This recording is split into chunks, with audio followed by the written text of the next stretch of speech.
On the homestead, you can have a million messes. You could have a chicken coop that needs painting. You could have an old wire fence lying around. You could have a gate that's broken.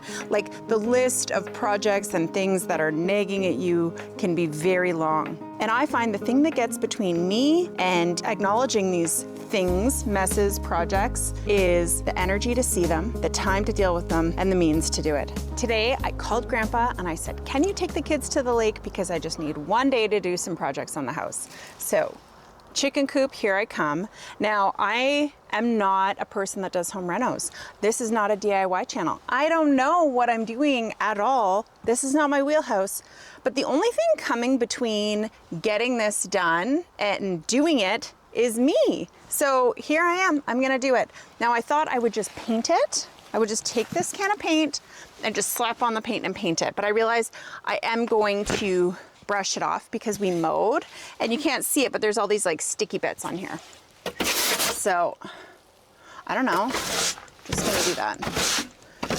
This is me prepping the surface. Bought a pack of paintbrushes, because that's what people do, right? So I got a can of Miss Tint, because this is not going to be a Pinterest-worthy project, as the saying goes. This is just a little spruce up on the homestead, so it doesn't look like a decrepit barn, because it doesn't need to look like a decrepit barn. Okay, this looks like gray, but this is like the same color as my house. Total coincidence. But that is just a happy coincidence. I hope the barn just doesn't look like a giant gray blob. I actually don't care. Do I care? Might care. Let's find out. Will it be a giant gray blob? So the plan is dip paintbrush, paint coop. I could do that. I could do this. And it's really not that big of an area. Okay, let's do this.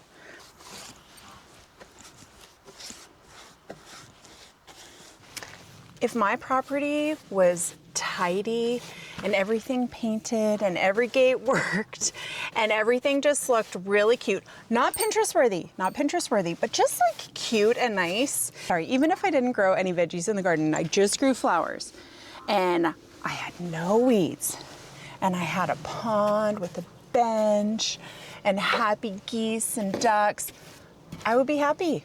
I would be so happy. It would just be like a dream. I should probably take this off, whatever it is, because all I want is beauty and joy.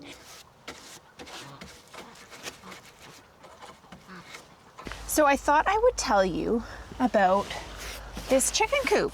So this chicken coop was here when we bought our property. It's adorable and quaint. The walls are filled with wood shavings or sawdust, something like that. You can see it in some places. I'm sure it was painted beautifully at one point. It's kind of falling apart a little bit. On the back side, there are horses' stalls, and I use them for ducks and for storing bentonite clay, because we have a pond here with our ducks. Yeah. The chickens sleep in the coop and they have this little door, and I have the streamers on the door to keep the ravens out. So during the day, that's open. It's actually open all the time because this whole field is fenced. So I just gave you a lot of information you didn't ask for, but this is a very old, lovely barn. And I don't know how old it is, but I do wonder how somebody filled the walls. How did they fill the walls? So interesting. I love it. Somebody put in a lot of care for their chickens, and I can appreciate that. And I'm putting in a lot of care for my chickens, kind of. I think this is more like care for mama. Mama care. Mama want a cute.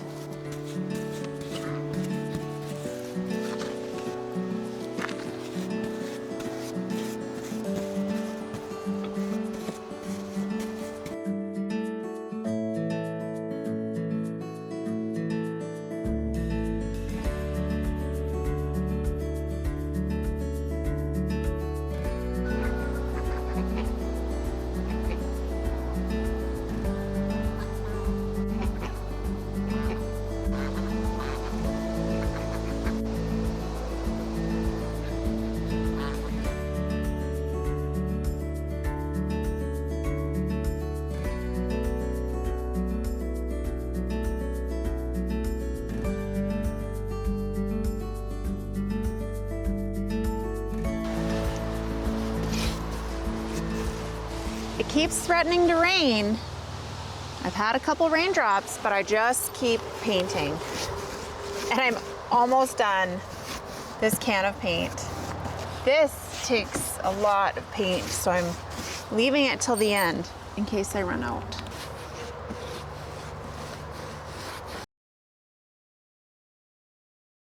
I'm out of paint. So I have these top little 2 sections. So I'm gonna see if I have any paint in the basement, or I'm thinking I could paint them white because I still have to do these in white. But I did that side, I did this side, and I'm not painting the metal with exterior paint. I think I'm just gonna leave it. And I love the color. It doesn't exactly match our house. It's more periwinkle than the gray blue kind of that we have in the house. But I think it's super cute. Sort of reminds me of my bedroom in grade 8, Mom. But yeah, fun, really fun. And very gratifying. We're on the home stretch. I just found a can of white in the basement. And my husband says, oh yeah, that's exterior. The can was so old it was rusted. But I don't think the barn cares. Look at that. Oh, that's looking so pretty and tidy. I finished the trim. I think it looks good. This part isn't finished, but I gotta go eat dinner. My family's like yelling for me and I started to rush, and just like, don't look too closely because if you squint, you'll see all the little mistakes that I made. But overall, I think it looks beautiful and it brings me one step closer to my beautiful duck area. And I mean, the ducks are obviously gonna love it and it looks cute. And then I'll get this done later, but I gotta go. I seem to always think I can just like bend time and get everything done in one day. But I had to finish up the coop so that we could actually go to an outdoor concert last night, which was super fun. So now I have all my apricots and I'm gonna make a pseudo apricot jam. I'm not gonna use pectin today, and these were gifted apricots. I tell you, it is all about community sufficiency and not about self-sufficiency, but I'll get into that in a bit. I'm gonna get these chopped up and I have my little outdoor kitchen and I'm gonna get them going. Some of these apricots are so ripe they're going bad, and you think, well, those are the ones that you wouldn't want to keep. But if you taste them, the ones that are so ripe that they're going bad, they have the best flavor. So that is a little bit of a double-edged sword, because now I'm going to have to cut off a lot of bad spots. And part of it is my fault. We had friends that gave them to us and they were super ripe and I couldn't get to them for 2 days. So I make my own bed, people. And that is okay. Now that I've got all the apricots prepared, I'm gonna get them in a pot with like a skiff of water, and I'm just gonna stew and cook them down. I really enjoy cooking everything in one big giant pot, but I tell you, I've been down this road before and it is a gamble. You have to watch it because it's the fastest way to ruin a whole batch and just burn everything. But I'm working on my Denali grill. It's like an outdoor cook stove that I won in a golf tournament, but Costco has them. I really like them because then you can control the heat really easily. And once I get it to a good heat, it won't burn. But I'll have to watch it in the beginning to make sure it stays constant.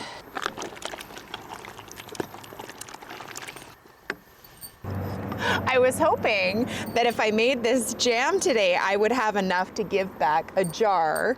We'll see, but you know what? It doesn't matter how much I get. I'm going to give back a jar. And actually, I'm not making jam. I'm gonna make stewed apricots. And the reason I'm doing stewed apricots is A, because I don't have pectin, B, because I don't really care. Really, I want something that my kids can ladle on toast or put on some yogurt and have, and I'm not really after that incredibly thick and creamy apricot jam. So I think I can manage this. I've never made stewed apricots or anything like that before, but you know, as long as you know the bases of your acidity, then you're good. So I like to understand all of the canning rules so I know how far I can go when it comes to bending or breaking them. So I looked it up. I had my lemon juice ready to see if I needed it to can the apricots. And guess what? I do not, because you can literally can apricots in water. I'm not doing that. This will be way better than that. It looks so beautiful. I'm gonna get these into the jars and hopefully we can make it to swimming on time. It needs a 25-minute water bath and I've got the canner here going, so we'll see how I do. I mean, if these apricots are not like the color of summer, I don't know what is. Just gorgeous. Please don't yell at me in the comments about all the canning rules I am breaking. You just don't need to worry. Everything will turn out amazing.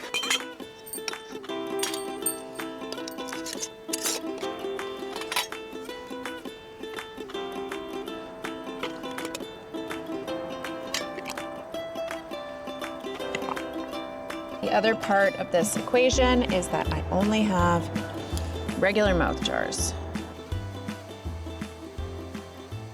What did I say about community sufficiency? Well, as I was canning the apricots, we got a phone call from a friend who's a farmer up the road and asked if I wanted pickling cukes and garlic. Can you believe it? This is like pure joy. I have one tiny little cucumber in the garden because my forest floor gardening experiment this year didn't go as planned. Fine. That's what community is about. Look at these. They're just like disgustingly huge garlics.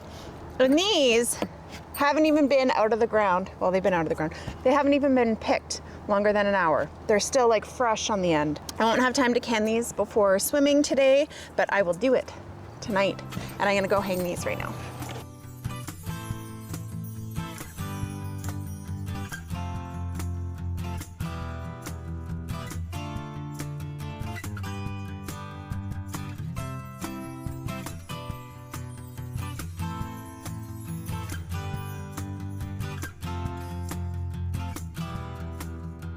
So I strung up quickly the garlic to cure in the garage. I can't remember the time, but this is actually why we have this hanger and these strings here, because we have cured a lot of garlic and I didn't do any this year. And here I'm rewarded with community sufficiency. All right, so we did 25 minutes in the water bath canner on a boil and then 5 minutes cooled down. And look at that gold magic.